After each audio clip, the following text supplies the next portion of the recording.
সুখের পিছনে দৌড়াচ্ছে, তাই না? দৌড়াচ্ছে কিসের? সুখের পিছনে। কি করে একটু সুখ পাবো, সুখের আশায় দৌড়াচ্ছে। তাহলে মানব জীবনে কি বলছে? 4 বন্ধু আছে। ছোট্ট একটা কাহিনী। 4 বন্ধু বলছে, বাবা এখানে সুখ পাচ্ছি না, আমেরিকায় যাব। কেন? বলে আমেরিকায় নাকি খুব ভালো সুখের জায়গা, ওখানে নাকি কারেন্ট যায় না, ওখানে 100 তলা বাড়ি ভাড়া করবো আমরা, 100 তলায় থেকে দেখবো কি সুখ, ভালো মন্দ খাবো, ওখানে থাকবো। তো জমি জায়গা বিক্রি করে দিয়ে আমেরিকায় গেল। সুখ যতই বাবা খুঁজি, কর্মে যদি দুঃখ থাকে, যেখানেই যাই বাবা। কোথায় যাচ্ছ গোপাল? সঙ্গে যাবে গোপাল। যেই নাকি ওই 100 তলায় উঠতে গেলে তো লিফটে যেতে হবে, হেঁটে তো সিঁড়িতে যাওয়া যাবে না, কারেন্ট চলে গেল। 4 বন্ধু মিলে বলছে, ভাই রে আমাদের কপালই খারাপ, এসেছি ওই 100 তলা বাড়িতে থাকতে, কোনোদিন নাকি আমেরিকায় কারেন্ট যায় না, আজকেই গেল। তা আমরাই হলো সেই দুর্ভাগা। তা কাজ করি, চল 4 জনের জীবনের দুঃখের কথা বলতে বলতে সিঁড়ি দিয়েই যায়। তা একজনে বলছে, ভাই রে আমার জীবনে খুব দুঃখ, এই জীবনে বাবা সুখ কার আছে? 10 মিনিট কারোর সাথে গল্প করো, দেখো জীবনে সব দুঃখের কাহিনী বেরিয়ে যাবে। রাস্তা দিয়ে যখন যাই, দাদা ভালো আছেন? হ্যাঁ খুব ভালো আছে। যেই পরিচয় হয়ে গেল 10 মিনিট, তখন যত দুঃখের কাহিনী বেরিয়ে গেল। তো মানব জীবনে আমরা কেউ সুখী না, দুঃখের কাহিনী বলতে বলতে সিঁড়িতে যাচ্ছে।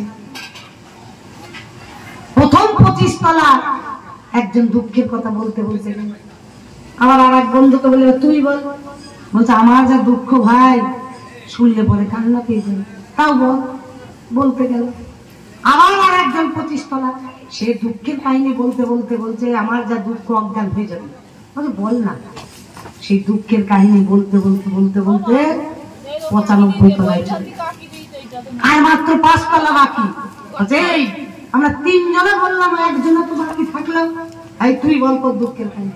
বলছে, আমার কথা শুনতে হবে না, শুনলে সব মরে যাবে। বলছে, না তাও বল। তাও বল কি দুঃখের? বলছে, 100 তলার চাবিটা আমি 1 তলায় ফেলে রেখে এসেছি। এই মানব জীবনে বাবা আমরা এই 100 তলায় এসে 1 তলায় চাবি ফেলে রেখে এসেছি। কোথায়? মাতৃগর্ভে। যেদিন ভগবানের সাথে কথা হয়েছিল যে গোবিন্দ এই পৃথিবীতে গিয়ে আমি কৃষ্ণ গুণগান গাইব, হরিনাম করব, সাধু সঙ্গ করব, কিন্তু মায়ার সংসারে এসে গোবিন্দ তোমায় ভুলে গেছি। সুখের পিছনে দৌড়ে দৌড়ে যাচ্ছি, সুখ পাচ্ছি না। আমরা সংসারে মাগো ভালো পোশাক পরছি, ভালো জায়গায় যাচ্ছি, ভালো খাচ্ছি, সুখকে কিন্তু পাচ্ছি। সুখ দুঃখ নিয়েই মানব জীবন। এ জীবনে যে সুখী সে ভগবান প্রাপ্ত হবে না, যে দুঃখী সেই পাবে।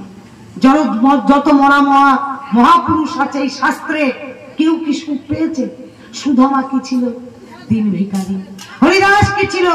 হরিদাসকে 22 বাজারের বেত্রা হাত মারলো, একবারও বলেছিল গোবিন্দমাই বাঁচাও? একবারও বলিনি। সে কি বলেছিল?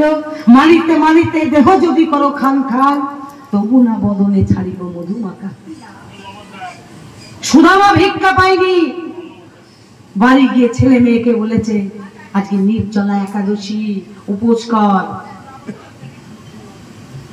যেদিন পায়নি সেদিন জল তুলসী দিয়ে, গোবিন্দ সেবা দিয়ে শুধু জল তুলসী খেয়েছে। তবু কিন্তু ভগবানের কাছে বলিনি আমায় চাল দাও, ডাল দাও, ঘর দাও, বাড়ি দাও। ভক্ত হলো তারাই। ধ্রুব কোথায় গিয়েছিল 6 বছর বয়সে? তার বিমাতা ছিল সৎমা। কৃষ্ণ সাধনের জন্য 6 বছর বয়সে জঙ্গল দিয়ে হাঁটতে হাঁটতে গেল। বাঘ, সিংহ, শিয়াল, কুকুর তাদেরকে দেখে ভয় পেল না, তাদের গলা ধরে ধরে বলছে, আমার পদ্ম পলাশ লোচনকে দেখেছ? সেই ভগবানকে দেখেছ? এই কুকুর, শিয়াল, বাঘ কারা বাবা? এই আমাদের মতো মানুষ। কৃষ্ণ পথে যদি মাগো কেউ যায়, দেখবা রাস্তায় রাস্তায় নিন্দা শুনে, ও বাবা তিলক কেটে গুসাই হয়েছে, সারা জীবন এই করে এখন গুসা। এইগুলো হলো কুকুর, শিয়াল, বাঘ।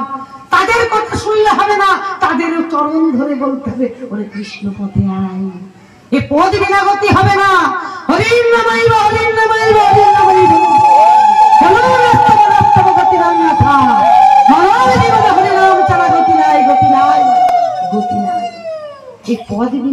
বাবা গতি হবে না, একদিন সবাইকে আসতে হবে, দুদিন আগে আর পরে। যে জেনে যাবে সে আগেই আসবে, যে জানবে না সে পরে। বেলা কিন্তু শেষ হয়ে যাচ্ছে। এই দিন দরিয়ার মাঝে তুমি কতই করো খেলা, পিছন পানে চেয়ে দেখো ফুরাই যাই বেলা। ভগবান কিন্তু আমাদের ইয়ে দিয়ে দিচ্ছে, কি বার্তা পাঠাচ্ছে, চিঠি। কোন চিঠি? চুল পেকে যাচ্ছে, চোখে ঝাপসা দেখছি, কানে শুনতে পাচ্ছি না, দাঁত পড়ে যাচ্ছে, এগুলো বার্তা যে গুণাদিন ফুরিয়ে যাচ্ছে, ওরে একবার কৃষ্ণ বল, তোর সময় কিন্তু শেষ। এই মানব জীবন হলো শ্রেষ্ঠ জনম, এই জনম ছাড়া কিন্তু উদ্ধার হওয়া আর পথ নেই। যেদিন এই জমে টানতে টানতে নিয়ে যাবে না তপ্ত বালুর চর দিয়ে, সেদিন মনে হবে যে একবার যদি হরিপথে আসতাম, এই পথে মনে আসতে হতো না। সেই দিন মনে হবে আবার কাঁদবো কার কাছে? গোবিন্দ চরণে। ও গোবিন্দ, একবার মানব জীবন দাও। উদ্ধারের একমাত্র পথ হলো এই মানব জীবন।